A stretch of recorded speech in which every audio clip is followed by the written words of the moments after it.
Assalamualaikum warahmatullahi wabarakatuh. Izin memperkenalkan diri, nama Arlen Riani Dwi Putri dari kelas manajemen 22A dengan NPM 2241141 menjelaskan teori-teori yang digunakan oleh ahli dalam menjelaskan etika dalam bisnis. Ada beberapa teori yang digunakan oleh ahli dalam menjelaskan etika dalam bisnis.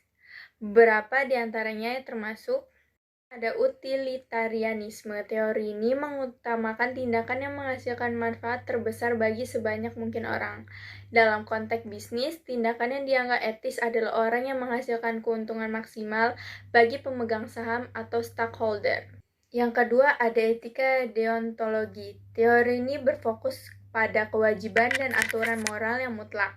Dalam bisnis, hal ini bisa mengacu pada pematuhan terhadap prinsip-prinsip etika dan hukum, bahkan jika hasil mungkin tidak selalu menguntungkan. Dan yang ketiga, etika hak asasi manusia. Pendekatan ini menekankan pentingnya menghormati hak asasi manusia dalam bisnis, seperti hak buruh, hak konsumen, dan hak lingkungan. Bisnis harus beroperasi dengan memperhatikan prinsip-prinsip hak asasi manusia. Yang keempat, teori keadilan. Teori ini menekankan pemerataan dan keadilan dalam distribusi sumber daya dalam bisnis. Hal ini bisa berarti memastikan bahwa keuntungan dan peluang diakses dengan adil oleh semua pihak terkait. Etika keberlanjutan. Teori ini berfokus pada bagaimana bisnis dapat beroperasi secara berkelanjutan dengan memperhatikan dampak lingkungan dan sosialnya.